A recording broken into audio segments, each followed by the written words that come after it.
So I wanted to talk about this game. It's called Anarchy Online. It's an MMORPG. I think it was released on 2000, on the year 2000. It's very old. I think it's slightly older than World of Warcraft actually, so it's one of the very first 3D MMORPGs. It is based in a future setting in another planet. I don't remember the year, but it's very, very far in the future, so it's like a sci-fi type situation. Um, it's called Anarchy Online, and it is my favorite game of all time. I think few people know it nowadays, but it deserves a lot more popularity. It is old, obviously, and the graphics look very old, so many people nowadays will probably not want to play this kind of game.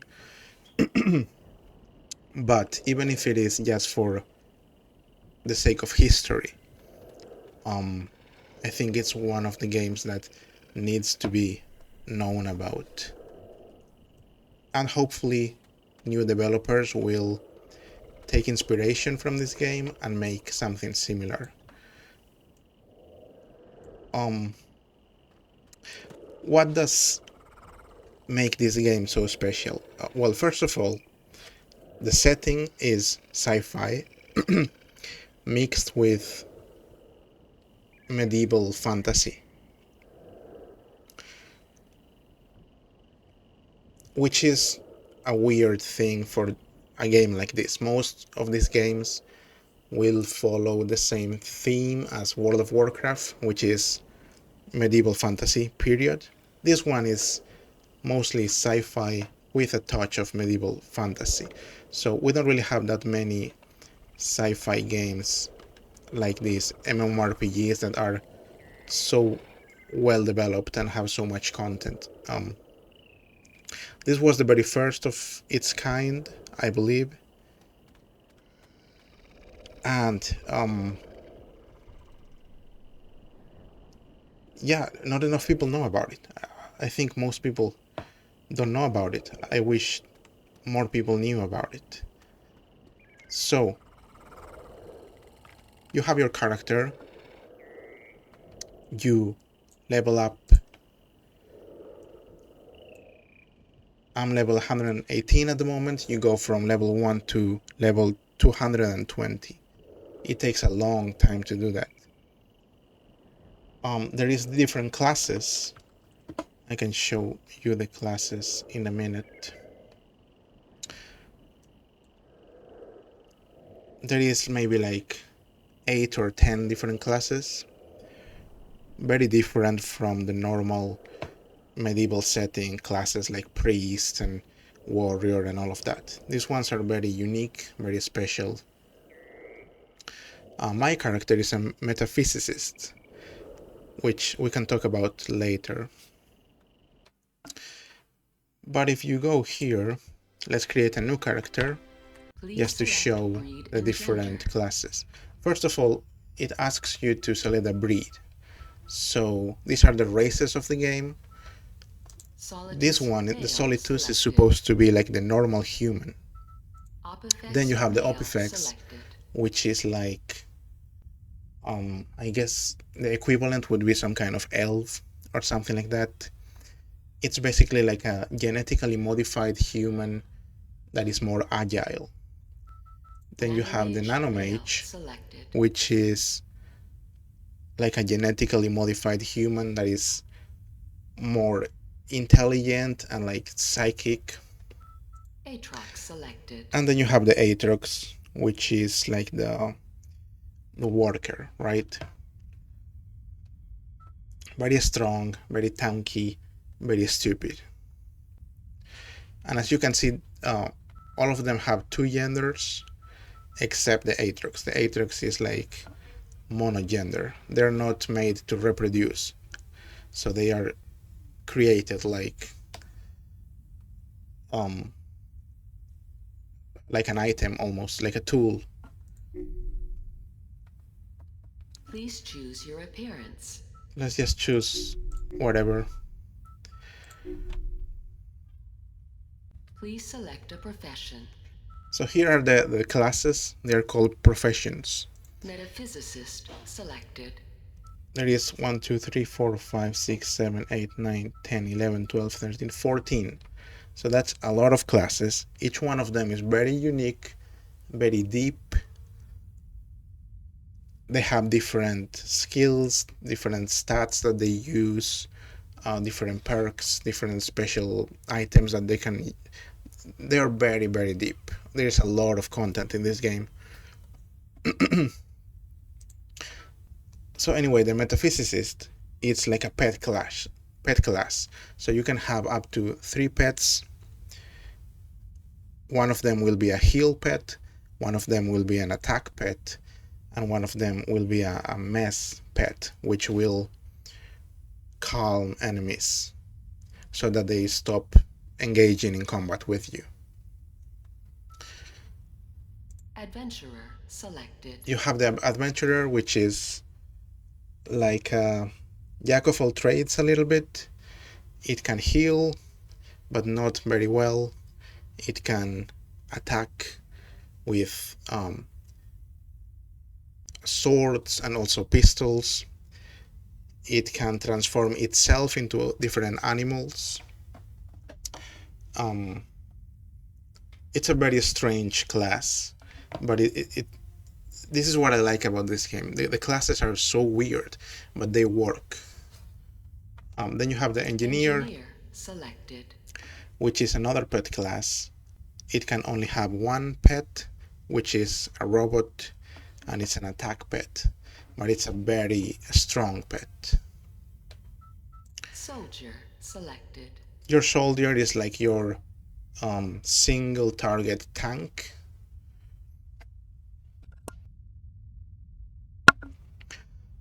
So it's very good for tanking single bosses or single enemies, but it cannot handle aggro when there is many enemies in the area, which is most cases in this game, to be honest.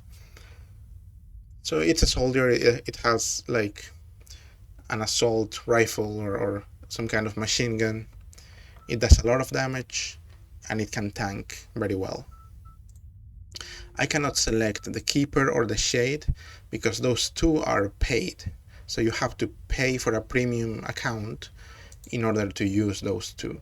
But everything else is free.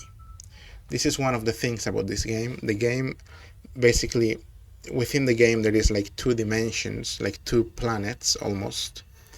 The first one is completely open to free players. And then the second one, you have to pay to access it. But this game is a rare case where you can play for free for years before you run out of things to do. And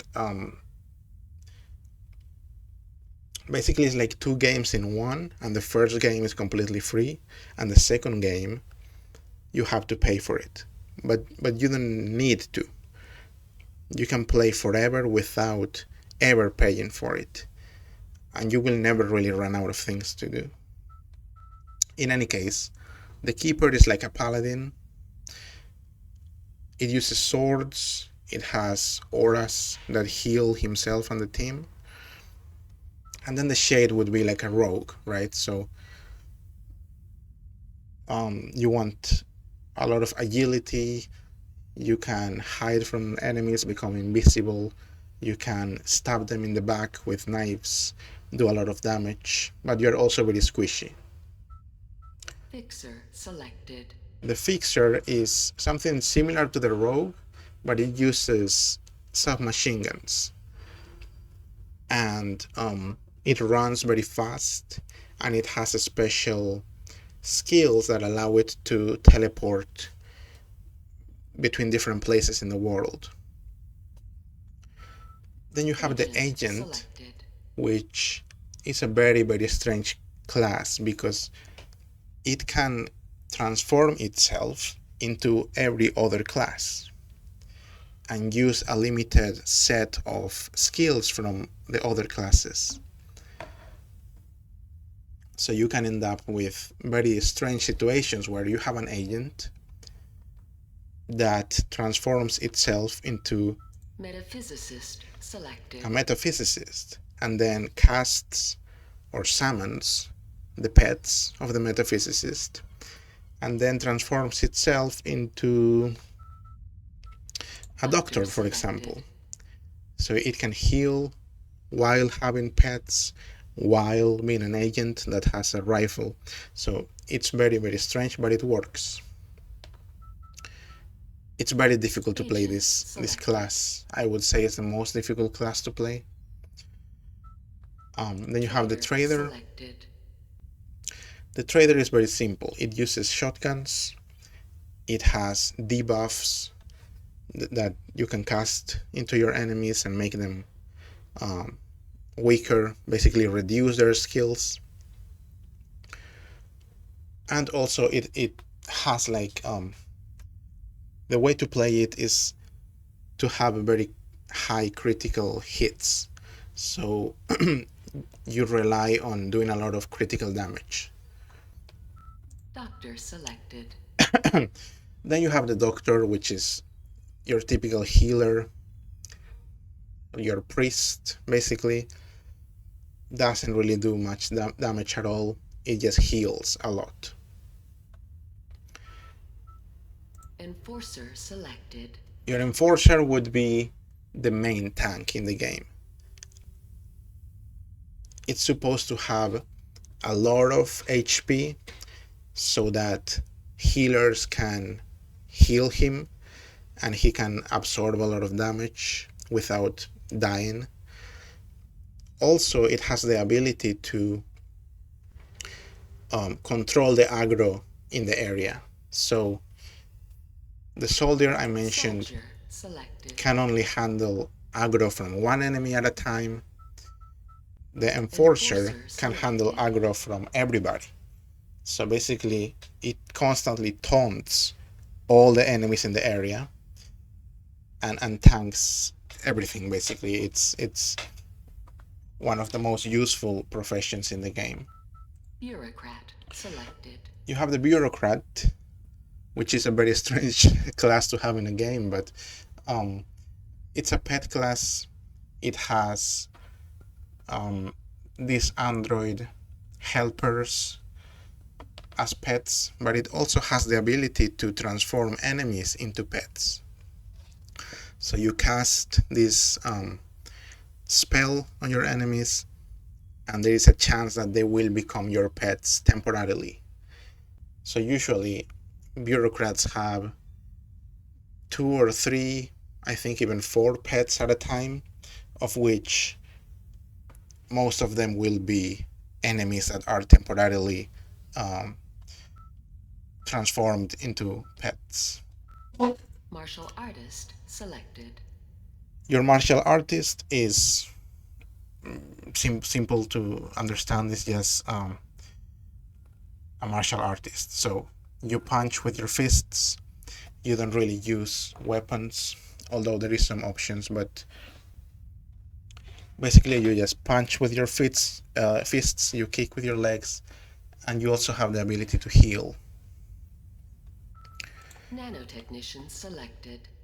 And then you have the nanotechnician, which is the mage, basically. It can cast single target spells. It can cast area of effect attacks, all kinds of things. So anyway, those are the 14 classes. Let's get into the game.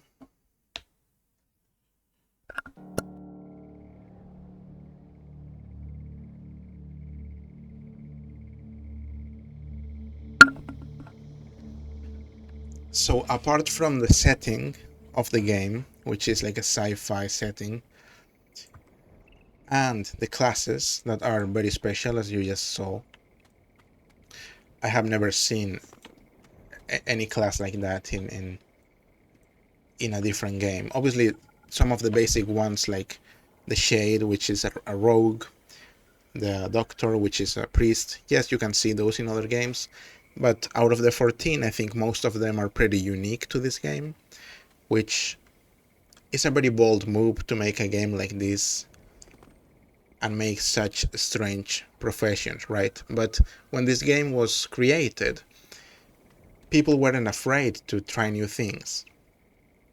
The field, I guess, the MMORPG development industry wasn't developed, so people were just being creative, and I guess sometimes it worked, sometimes it didn't, but in this case it certainly did work, and that's why so many people love this game. But in any case, apart from the setting and the professions or classes, what really sets this game apart from other games is the skill system. So the skill system is very complex. You have your base abilities like you would in Dungeons and Dragons or something like this, which are these 6 ones, right? So strength, stamina, sense, agility, intelligence, and psychic. These are the base ones, and then you have everything else. Everything else is affected by those basic or base abilities. So as you can see here, body development is a second level skill, I guess, which determines your health or hit points, which is your HP basically, and it depends on stamina, right? So if you put points into stamina like this, then your body development will naturally increase. Apart from that, you can put points directly into body development as well.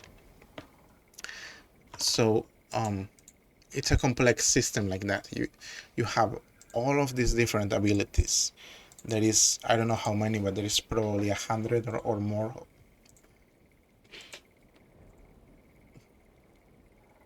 And each level that you get these available improvement points. And you have to decide how you're going to use them, right? So let's say that you want to have more HP, you put them here. Let's say that you want to be able to evade close combat attacks, you put them here. This one is for evading shotguns and also explosives. You can deflect attacks. This is your nano pool, which is basically your mana or your energy. Dodge ranged attacks, self-explanatory. And nano resistance is resistance against spells that the enemy throws at you. So this would be all defensive skills, right? But if I put all my points here, I run out of points, then I don't have improvement points for other things. So you have to be very careful how you allocate them. You have all the different types of melee weapons, ranged weapons, special attacks. These skills are for casting spells. Different spells will have different skills that they require, right? So, for example, this one over here that I have, Chill Spear. This is a nuke. I don't know how to call it, like a damage spell that you cast directly at your enemy, and it hurts your enemy. It requires Psycho Modification 503, Matter Creation 556. So you would go here and make sure that you have those, and then you would be able to use this attack or this spell, right? Apart from that, you also have obviously your gear. This is another thing that makes this game special. Your gear, there is a lot of gear, right? So you have your HUD, which are like special items. Utils are also special items. You have your right hand weapon, your left hand weapon. You can make different combinations of weapons that you are using at any moment. Right now, I'm having this stick, Lotus Parry stick, and I'm having a shield. The shield is more of a defensive piece of armor rather than a weapon, but it goes on the weapon slot. And I could also do like 2 pistols, or 1 pistol and 1 single hand submachine gun, or I could do a sword and a blunt a baseball bat or something like this. There is many different things that you can do. So you can choose to have a two-handed weapon or 2 single-handed weapons, and you can combine them in different ways. Each one of them has requirements. You need to have all of these skills in order to be able to equip the weapon, right? This is just for one of them. The other one needs these other skills. And then you also need multiple melee weapon skill in order to combine them together. So as you can see, the mathematics, the calculations, they start going deep when you start to gear up your character. You have your belt and your memory units. Memory units basically allow you to receive buffs, so boons or beneficiary spells that you receive on yourself, like this one for example. They go on your NCU, which is your memory. Basically the way that this game, because the game is sci-fi, spells are called nanoprogramming nanoprograms, which are supposed to be like nanobots that they do their sci-fi stuff. And in order to receive beneficial spells like this, you need memory on your quote-unquote computer. So that's what these memories give you, right? Then you have your clothes. So you would have like helmet, chest, left shoulder, right shoulder, neck, back, left arm, right arm, hands, legs, feet, left wrist, right finger, and left finger. So that's a lot, right? And each one of those slots, you can combine them however you want. Each one of them will have equip requirements. Like this one, you need to be leveled 41, and you need to have all of these skills in order to be able to equip it. And then once you have it equipped, it will give you all of these stats, right? That's just one item. So you have to do all of the calculations that you need to do in order to get your character just like you want it, and decide everything that you're going to equip. Then you have implants. Same thing, right? So because it's a sci-fi theme, you have eye, head, ear, chest, blah blah blah implants. Same thing, they require skills to equip, and they give you different things. You can craft them. They have quality levels. You can craft this exact implant with higher quality level or lower. Quality levels go from 1 to 300. there are many different types of implants. So on the left wrist, you can have implants that give you these skills or give you completely different skills. Within each one of those, you have all of the different quality levels. So an implant can give you these skills at quality level 1, so it will give you very little of each, or it can be quality level 50 or 51 or 200 or 300, which will give you more of each, obviously. So there is like a lot of variants of everything here. It's very complex in that sense. I have never seen an MMO that is as complex as this one in terms of your gear and your skills and all of that, right? And this is just like the social tab. This is how your character looks. It doesn't really affect anything else. So that's what makes this game so special. The amount of min-maxing that you can do goes super deep. I'm going to teleport.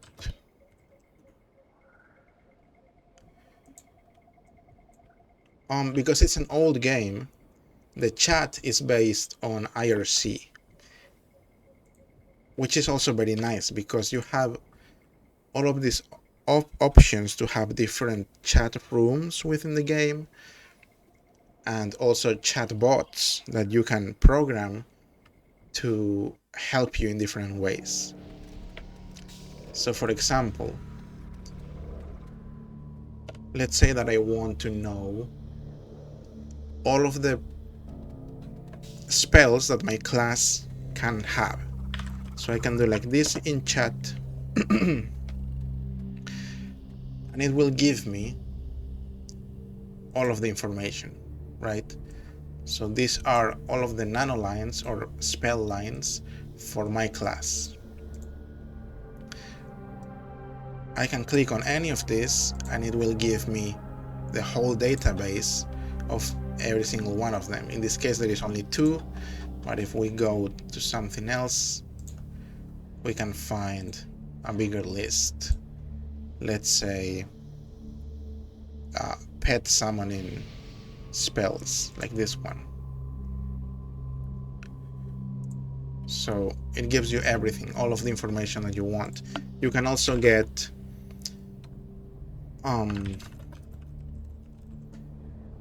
guides for each dungeon within the game, right? Yes, everything that you want. The UI is so rich that it's like having a web browser within the game almost. Not as complex as that, but you can still get all of the information that you want within the game without having to go outside of the game. When you are doing calculations for your gear and your skills and everything, you can use the bot to calculate things like this, right? And it will give you the result. It's a very special thing.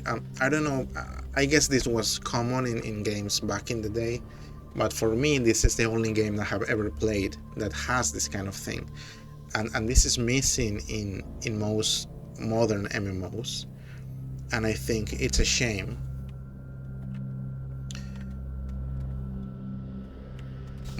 What else? You have complex transport systems within the game. So this is the map. It's very big, okay? It's a very big map.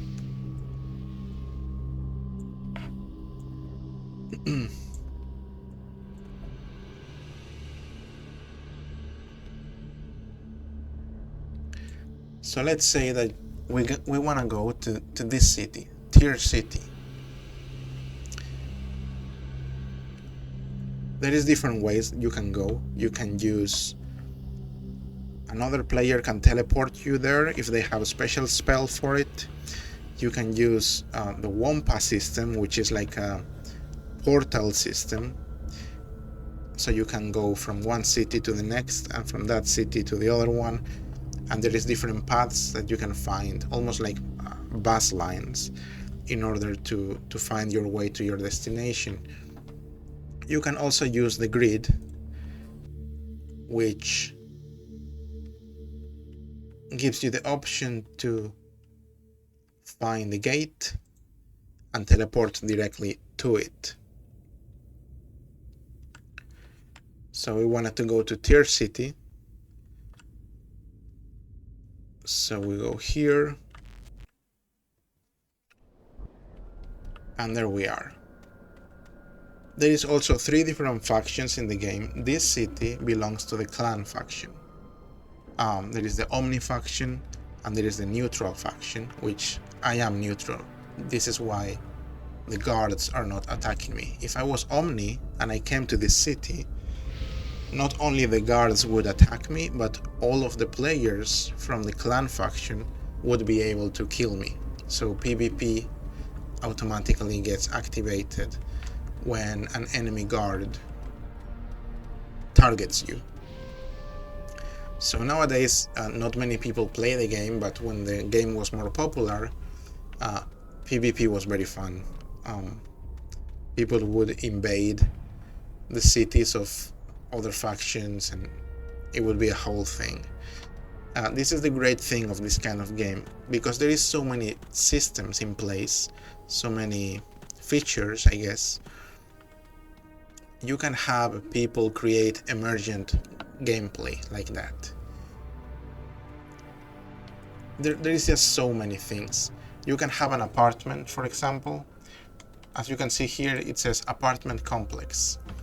You can buy a key to an apartment and then actually this is okay, so the apartments are here. I don't own one, so I don't know if it's gonna let me enter into one.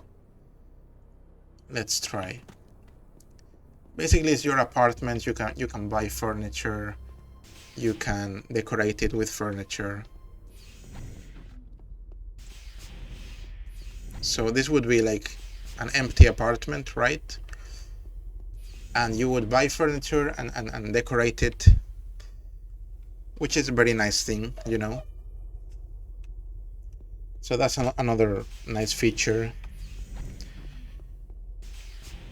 You can create organizations which are like guilds, and guilds can buy cities, whole cities in the game.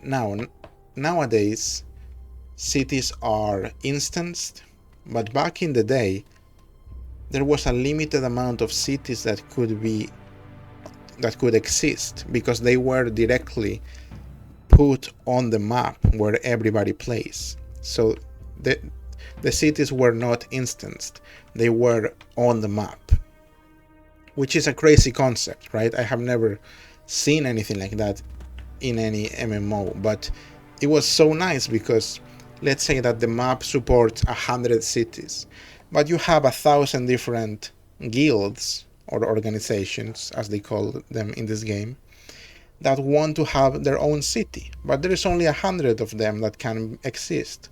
So you would have people fight for the chance to have a city for themselves, right? Apart from that, there is also tower fields. So just like cities, there is a limited amount of tower fields that can exist in the rural areas of the map, let's say. So in the forest, in the desert, there is tower field areas where different organizations, they can buy a tower, they can plant the tower in that field after conquering it, and that tower will boost the stats of all of the players in the organization. Different organizations can come and fight for your field. So fields can be disputed, right? So you think you have ownership because you took it first, but now a different organization comes and they destroy your towers, and now it belongs to them, and they plant their own towers. So if you want it back, you have to organize with your organization, with your guild, and go to that tower field that exists here in the map, somewhere in the map, and you have to attack their towers and take it over again, right? So it's like warfare in the real world, almost. You conquer land like that, right? So you would have massive battles like that. Whenever somebody is attacking your tower field, you get a notification, everybody would get into the game, they would organize a raid, and they would all go to the place and do this massive PvP. So that's another very nice feature that this game has. I mean, there is just so many things. The crafting system is also massive. So as you can see here, all of these skills are purely or mostly for crafting. So you can have a character that is specialized in crafting certain types of items. So electric engineering, for example. And then you can craft items that require electric engineering skill. And there used to be, when the game was highly populated, there used to be this whole like economy, right, where different people have different professions, and when I say professions now, I don't mean classes, but rather trade professions. So I would be able to do electric engineering maybe on this character, and somebody else would be able to do something else. In order to craft some nice armor, maybe I would have to do some process with electric engineering, then give the items or the product of my crafting to my friend, and he would do something else with his trade skill. So, as you can see, it's very, very complex, and it leads to a lot of emergent gameplay. And it makes you dependent on other people to play the game, right? Because you cannot do everything by yourself. What else? You can have backpacks in your inventory, so you can carry a lot of different items on you.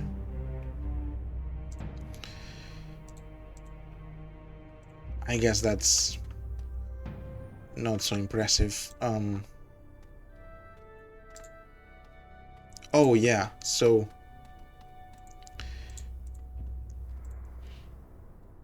if you have a paid account, you have the ability to use vehicles like sci-fi vehicles. So like imagine like mecha vehicles, like turrets and just giant mechanic vehicles that you can get into and use them to fight enemies.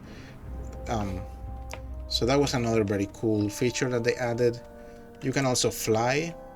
You can buy like flying vehicles, or if you are the class that I am, you can use a spell to make you fly like this.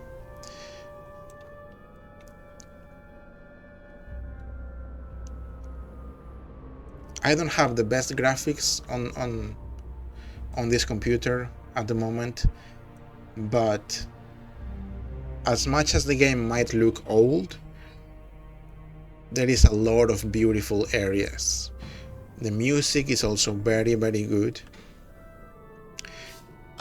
As I show the map, you can see just how big it is. And this is only the main world. There is another world that you can access if you have a paid account, a premium account.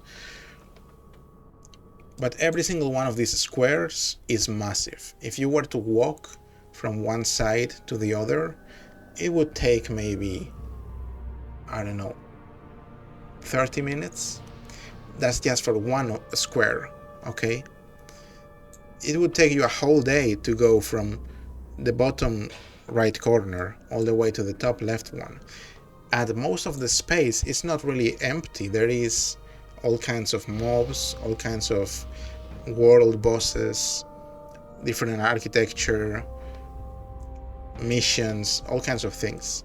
So it's a very rich world. They really put a lot of effort into creating content for this game, you know? And yeah, a lot of places actually look very beautiful. There is two engines in the game. There's the old engine, which I am using, and they made a new one which looks a little bit better. It has better lighting effects and things like that. They never really finished it completely, but if you want to, you can make very nice screenshots in this game. The atmosphere is very good, that's what I'm trying to say.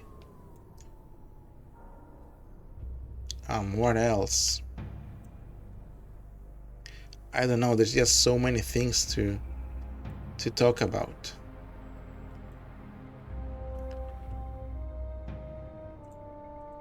One of the features that I like is that it has procedural missions. So they created this whole system where you can get an infinite amount of missions that will send you to different doors across the world, and you bring a key, and when you enter the door with that special key, this procedural mission will be instanced, and you will go into that instance of the dungeon. And each mission is unique because the rooms are procedurally generated, right? So it's a simple system. It's just different rooms, different hallways connecting the rooms, different levels, so that you have to use an elevator. And then there will be different mobs in the different rooms, situated a little bit randomly. And then there will be a boss at the very end, right? But it's all procedural, so you will never go to two missions which are laid out the same, right? Even though it sounds like a basic system, I think it's very nice to have something like that in a game like this.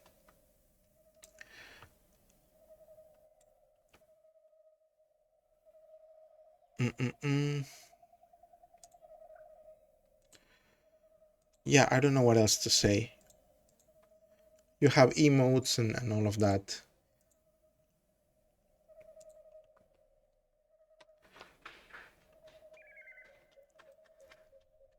Yeah, let's leave it there for now.